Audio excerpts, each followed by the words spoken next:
Hi guys! Welcome back to my channel! So for today's video is a very special video.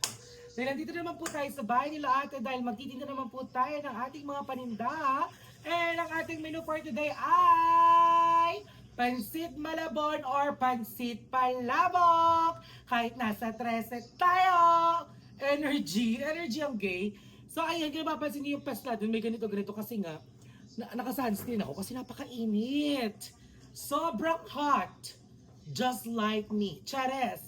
Hawak mo ang beat. Hawak ko ang beat. Chares. So, ayun, nagpapakulo na rin ako ng aking kwek-kwek. And then, after na, nakapagluto na rin ako ng aking panglupyang gulay. And shoutout pala kay Ate Jan kanina sa Balengke ng Tracy Marcher City at saka sa anak niya. Ayan. So, sabi niya, Teta Picture, wow, artista. So, ayan. Hello, ate. And hello sa cutie mong nakshi. And, ayan. So, mag-iiwan ako ng ating sibuyas bawang. And, habang nag-iiwa ako, gusto ko panoorin nyo muna to dahil ito ay yung nag-bandi kami kila Madam Ivan with Mama Emma. So ngayon ko lang siya ma-upload. So ayan, ngayon ko lang siya masasalit sa ating vlog for today and I'm very excited dahil back to vlogging tayo kahit paminsan-minsan. Charis. So ayan. So habang nag-iiwa ako, dyan muna kayo at panoorin nyo muna sila, Madam Ivan at si Mama Emma. Paldon, nanalo, namin po. Saan? Encounter. Ay, taray. Sa link mo? Ay! Mayroon pa na nga! Ano to? Second angle? Ala! Second angle!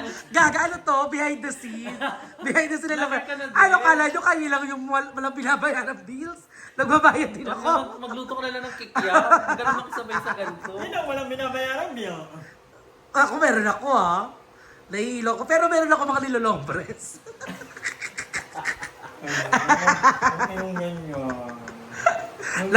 na para bang hindi mo siya ginagawa. Wala akong nilaloktan. Ito ba yung credit isa? Sure. Ay. Ba't sabi niyo na yung stress siya? At akin? Sa atin. Trans ka ba yung mga style mo kakaiba? Barbie arms. Pag-ibig lang ako.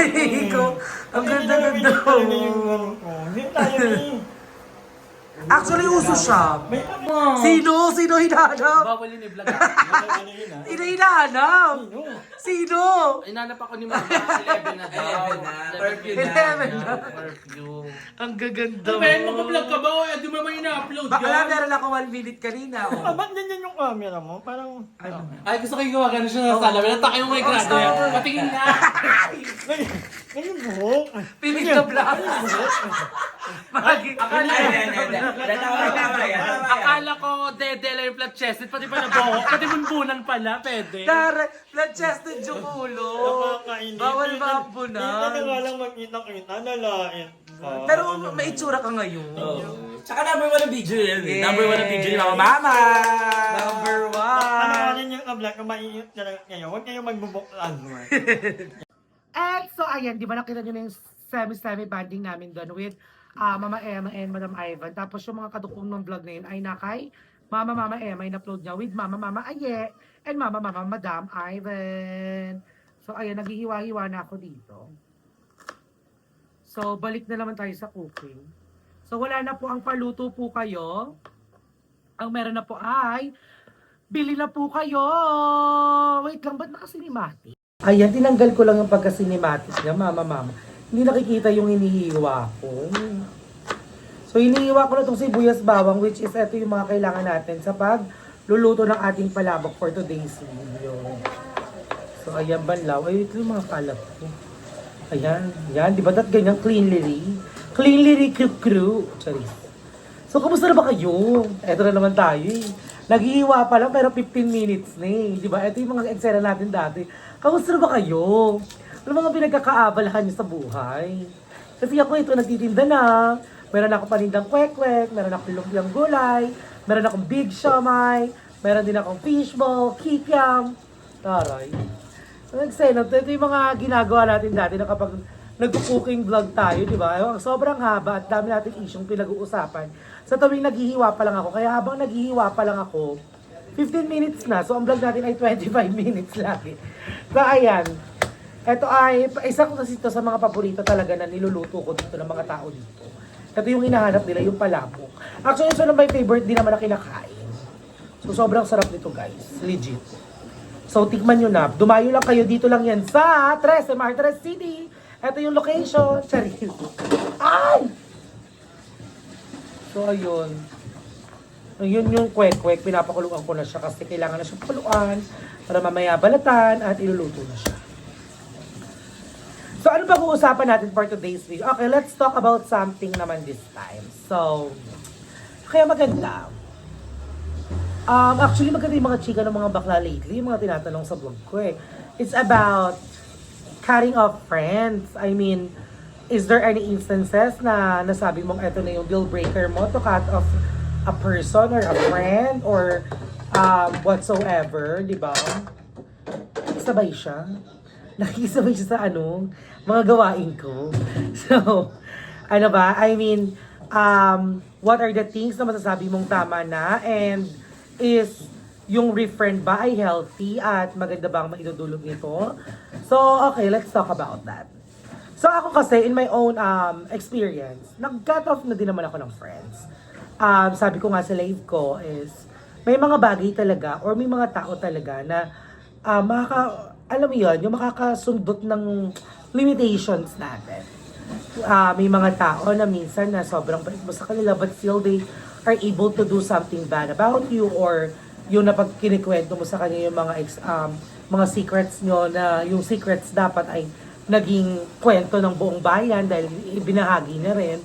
So may mga ganun kasi ako yun yung mga eksena ko, yung kapag kinuwento ko dapat, kasi sinabi ko sa atin lang to, dapat sa atin lang to kasi nakakalungkot na kapag malalaman ng ibang tao tapos sa'yo galing na ikaw yung pinagsabihan ko na umuo ka na ang usapan natin ay sa atin lang to, diba? So yun, is refriending healthy nga ba sa buhay o sa isang tao? Ako, for me, yung refriending, may word ba na refriending? Ano naman tayo sa mga hula-hula natin eh. Masabi lang magkaroon ng ing, pwede nang gamitin eh. Yung pag-refriend nga ba, ay maganda bang may dudulito or it's gonna fix your friendship ba ulit or it's gonna be the same ba before? If ever na magiging friend kayo ulit nung kinat off mo or ayaw mo na. Ako for me, it won't be the same as you are before. Kasi, sabi nga nila, di ba, kapag nasira na yung trust, kahit anong gawin mo kasi, hindi na magtitiwala sa'yo ng buong-buo yung tao. Kapag nasira mo na yun. I mean kasi, parang matatakot na or magkakaroon na ng something. Yung, alam mo yun, magkakaroon na ng something na mag-hold back dun sa tao. Na magkwento ulit sa'yo. So kaya may mga tao na mas pinipiling mag-cut off na lang ng friends kaysa makipag-befriend ulit sila dun sa tao.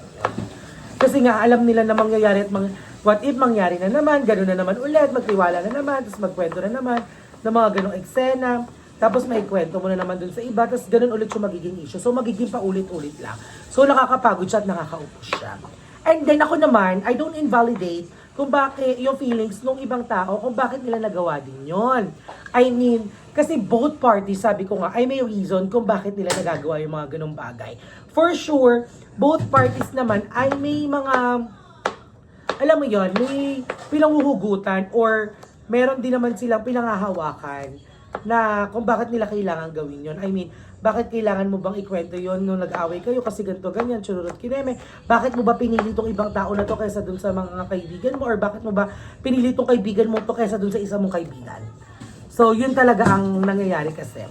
So, kaya for me is, wag nating invalidate both sides, pero you yourself, you don't want to kasi nga alam mo hindi na magiging healthy. So, that's very understandable. And then, hindi rin natin dapat invalidate yung feeling ng isang parte kung bakit nila nagawa yun because meron silang pinagdadaanan that time na sila lang yung nakailis sa nila o yung kung sino man yung kasama nila. So, we have to consider their feelings as well. So, ako naman bilang isang kaibigan din naman, higit na lang ako. Pero kung tatanungin ako regarding sa mga ganong eksena ako, kahit sa mga friends ko, I'd rather stay quiet kaysa mag-adapt ako ng fuel sa dun sa fire na nangyayari na. So, it's actually one of my personality din naman kasi. Personality. So, ilas na lang yung personality ko. Personalities din naman kasi. So, ayun. For me lang naman kasi is, growing naman talaga. It's part of your own growth. It's part of growing up when you're losing friends. I mean, you're not growing kasi when you're not losing friends. Especially kung magkakatop ka ng friends or hindi ka na makikipag-refriend o kung ayaw mo na sa kahit sinong tao, it's part of your own growth. Kasi you will learn how to consider your own feelings. You will learn how to mas isipin yung sarili mo minsan kaysa sa kapakanan ng ibang tao. Kasi we have to learn that. Hindi pwedeng lagi yung ibang tao lang yung iniisip natin. We have to think about ourselves as well. Diba? So ayun, so tapos na ako mag-iwan nito, wala na akong masasabi sa inyo. So tara magluto na tayo. Let's go! Mwah! And sorry na everyone, at mag-start na tayo mag-cooking. So tara, let's go! Chares! So syempre, ang unang igigisa natin ay ang ating ground pork. Bakit naka 0.5? Ayan, ganyan lang. Yan, so gigisa lang natin yan. Then ulit, gigisa natin yung ating ground pork. Siyempre kailangan maluto, napakadami ng ating giniling. Tignan nyo naman. Hindi ko tinitipid ang ating mga customer dito. Ang OA magalo! Sobrang OA. So gisa-gisa lang yan, and then after yan, kapag medyo nagba-brown na, ay ilalagay natin ang ating sibuyas bawang. Divine? Alright. Sorry. So ayan, gisa lang natin siya dyan. And so ayan, di ba nakikita nyo, brown na yan. So ang ininext na natin mga daladalang spray ang ating sibuyas bawang. Let's go! And so ayan, nilagay na natin ang ating sibuyas bawang. So igigisa lang natin yung maigi. Magigisa yan na magigisa dyan. So halu-haluin lang natin siya, everyone. Then after nun, ipapakita ko sa inyo kung anong susunod na ilalagay ko para sa ating pansit malabon or pansit palabok sauce. Let's go! And so yun everyone, at golden brown na ang ating kiniling. So ilalagay na natin ang ating tofu. So after ng tofu ay halu-haluin lang natin yan. So hintayin lang natin siya maluto-luto. At ang next naman natin dito, dapat dito guys yung tofu nyo dinurog. So hintayin lang natin siya ng ganyan. And then after nyan guys ay maglalagay tayo ng ating chicharon.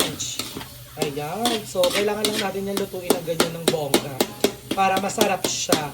Lasang-lasa. Tignan nyo naman ang daming giniling. Diba? Hindi nawawala yung giniling. So ganyan dapat para masarap. Para balik-balikan ka. So ayan everyone. So susutay lang natin ito ng very light. And then after nun ay ilalagay na natin siya ng ating chicharon. And then ang ating asyuete. Pampakulay para makulay ang buhay. Let's go! Ayan na everyone, isa sa nagpapasarap sa ating tawag dito, palabok ay yang chicharon powder na yan, di ba? So kailangan mo lang paghalu-haluin yan lahat, and then after nun, tara, lagyan na natin siya ng pampakulay. So ayan na everyone, at nilagay na natin ang ating atsuete, at ayan na ang ating pampakulay, di ba? Kulay na kulay, hindi tinipid sa pampakulay.